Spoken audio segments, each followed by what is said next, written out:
So tonight we're going to hear chapter 4 and 5 of our new novel for Christmas, A Christmasaurus. Inside the Egg, chapter 4. Santa sat on the egg day and night. It was very uncomfortable. I'm sure you can imagine, but the elves made him breakfast, brunch, elevensies, lunch, tea, dinner and supper every day and delivered it to him on a tray with a song. They even wheeled his television into the makeshift egg warming room, the airing cupboard, so that Santa could watch his favourite Christmas films, which were mostly about him, whilst the egg defrosted beneath his enormous bottom. Occasionally, the egg would wobble a little bit, and the longer Santa perched on it, the more and more it wobbled. Santa knew this was a good sign that his warm bottom was doing the trick. But time was not on the egg's side. Each day that passed brought Christmas a day closer. Come on, egg wobbler, whatever you are. If you don't get a shift on and hatch by Christmas Eve, then I'll have no choice but to fly off and leave you. I'd hate to give up on you, but the children need me. It's my duty, you see. Santa whispered worriedly as the clock struck midnight, signalling the end of another no-show day from whatever was inside the egg. At that moment, Santa had an idea. Maybe the egg would hatch faster if the airing cupboard was even warmer. Snozzletrump whacked up the central heating to full blast at once, ordered Santa. After a few hours, the ranch smelt like a sauna. Sprout even cut the legs off his trousers and turned them into shorts. It wasn't long before all the elves thought that the pretty nifty idea and followed suit. And for the first time in history, the North Pole gift shop in the Elf City started selling sweater vests instead of sweaters, and snapback caps instead of thick woolly elf hats. It was the hottest Santa's ranch had ever been. Santa stripped right down to his stripy red and white undervest and his best Christmas underpants. The red ones with white snowflakes on them that played jingle bells when you pulled them up. He was so hot and sticky, but he didn't mind. He would do whatever it took to get the thing inside the egg out safely. All this time, Santa and the elves had been trying to guess what the wobbling inside the egg. Some elves guessed it was a bunch of little bunnies. Others thought it was a large polar bear. There were lots of stupid, nonsensical elf guesses, and none of them got it right. But of course, they hadn't read the start of this story like you have. I'm sure you've guessed by now that this egg was the exact same special egg I told you about at the beginning. So unlike Santa and the elves, you know exactly what's inside. Soon there was only one chocolate left in Santa's advent calendar, and that meant it was Christmas Eve. Come on, Eggy, there's not much time, sighed Santa, patting the smooth shell under his bottom. All the North Pole elves and their families had crowded into the egg warming room to show their support. Some had brought candles, others had brought little electric heaters from their homes. They all sat together around the egg and sang Christmas carols all day long, trying to encourage the egg wobbler to wobble its way out. After a little while, Snozzletrump inspected the egg, running his hands over every inch of its shell. When he had finished, he turned to face the waiting crowd with a sorrowful expression on his sweaty face. The egg that sits behind my back has not one single hatching crack. Santa let out a long sigh. He knew the time had come for him to step back from the egg and get ready for crack! A great noise echoed around the room. All of the elves jumped to their feet. Shh, shh, shh, everyone, hissed Santa. From the top of the egg, he put his hand down and felt the smooth shell. He ran his hand along the shiny surface, which was no longer cold and frozen, but actually quite warm. Suddenly, he stopped moving his hand. He felt something. He moved his fingers back a few millimetres, and there it was, a very thin but very definite crack in the eggshell. "It's hatching time," Santa bellowed. A hushed excitement spread like magic throughout the room, and Santa carefully climbed down from the egg and stood with his elves watching.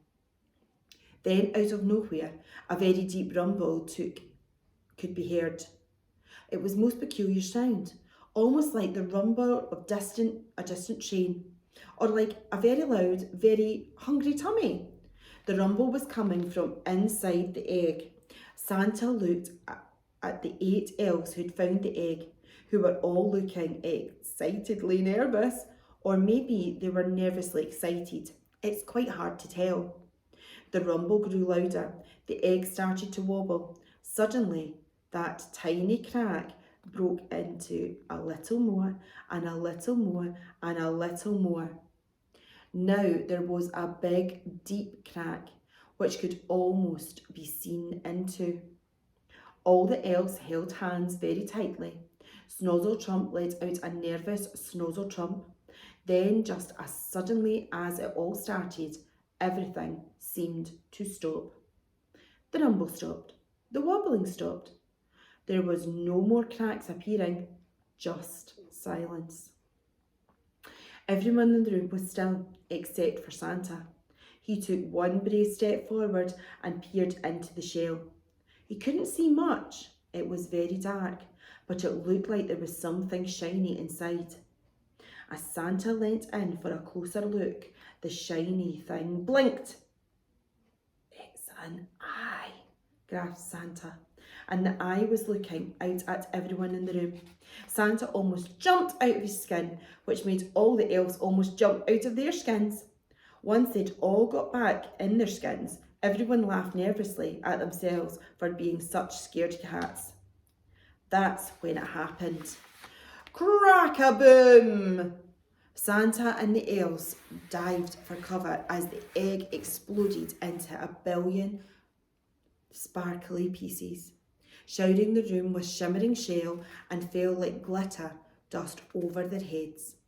Slowly Santa got to his feet and sneezed off some of the dust from his moustache and beard. He brushed glitter from his underpants and wiped his half-moon spectacles, and when he put them back on his nose, he couldn't quite believe what his eyes saw. In the middle of the room, where the egg had stood moments ago, was something impossible. But this was the North Pole, where anything is possible. "What is it?" cried the elves. Then they heard a roar. "Well, bless my crinkles," Santa said with a tear in his eye. "It's a baby dinosaur." So we're going to go on tonight and we're going to read another chapter, which is chapter 5, the Christmasaurus. It's just a very small chapter. A great chatter rose amongst the elves as they fired a relentless round of rhyming questions at Santa. What type of dinosaur? What's its name? Is it dangerous? Or is it tame? Is it a girl? Can we call her Ginny? I think it's a boy. Look, he's got a thingy. That's enough, Santa commanded, gesturing to the giddy elves to settle down. He wanted to get a better look at the new, freshly hatched member of the North Pole family, who was indeed a boy dinosaur. Thank you, Snozzletrump. Santa slowly walked over to this impossible creature sitting on the floor. The baby dinosaur was unlike any dinosaur Santa had ever seen in any book or any museum. At first glance, the dinosaur was deep blue, scaly skin that was so reflective and shiny he could almost have been a magnificent translucent ice sculpture. But as Santa stepped closer, he saw the dinosaur's skin with a combination of thousands of rich colours which made a strange pattern down his spine. Perhaps it was because the dinosaur had been frozen in the ice for so long, or maybe it was a pure coincidence. but the pattern on his back looked as if it was a scattering of large, perfectly symmetrical snowflakes that had fallen on his head and all the way down to the tip of his long tail, which was curled up around him like that of a giant scaly cat. The baby dinosaur blinked and Santa saw that he was nervous. Santa held out one of his big warm hands and looked deeply into the dinosaur's eyes, and the dinosaur relaxed instantly. That was one of Santa's special tricks. If you looked into Santa's kind, jolly eyes, all of your troubles and worries would melt away like icicles in the sunshine. Santa put his hand on the dinosaur's scaly head and said happily, "You've arrived just in time for me to say this to you. Merry Christmas!" And as Santa patted his head, the dinosaur's tongue flopped merrily out of his smiling mouth. After millions of years inside a frozen egg, he couldn't have defrosted in a more magical place. Now what sort of dinosaur are you?" Santa said to himself while combing bits of eggshell from his beard. "Snozzlechump, skip to the library, please, and fetch an encyclopedia." "Certainly, your merriness. I'll fetch it. Ah!" Snozzlechump moaned as Santa booted him out of the room before he'd even finished his rhyme. Moments later, the elf came skipping back in, carrying an enormously thick book on his head. "Right," Santa said, pushing up his brass-framed spectacles. Lifting the book from the elf, he began flicking through the pages. "Let's see. Apple pie, big bogies, bigger bogies, candy floss. Here we are, dinosaurs." Santa threw the book open onto the ground for all the elves to see. On the pages were hundreds of illustrations of every kind of dinosaur you could possibly think of. Scaly ones with horns, horny ones with tails, red ones with claws, blue ones with paws, feathery ones with flippers, leathery ones with snippers, meat-eatery ones, veggie-gobbly ones. But not a single drawing or description of the hundreds and hundreds in the book looked anything like the dinosaur sitting in front of them. The elves cried out, "He's not in here! Honestly, look! He's not any dinosaur in this book!" Just then, a great-grandfather clock chimed. Spudcheeks the elf came hurrying into the room singing with some urgency, The sleigh is loaded and ready to go. You must leave now with a ho-ho-ho. The reindeers are fed and fit to fly. I polished your goggles to protect your eyes. The children are sleeping, waiting for toys. They're all looked after the dinosaur. Won't we, boys and girls?" shouted Starlump and Sparklefoot, even though it didn't rhyme. The rest of the 8 elves who had discovered the frozen egg all cheered in agreement. Spudcheeks was right. It was time for Santa to leave to go to his duty, for it was Christmas Eve, the one night of the year that Santa could not be distracted. Santa nodded and stood up to go, but before he left the room, he left a tiny tip-tap of his leg. He looked down and little Sprout the elf was standing on his boot, staring up whilst nervously stroking the baby dinosaur's smooth scales. "Santa, please don't leave before you name this Christmas dinosaur," Sprout said even so sweetly. A Christmas dinosaur," Santa said to himself. A wide, merry smile suddenly grew on his face. "A Christmas dinosaur," Santa cleared his throat, waving for silence in his deepest, richest voice those words.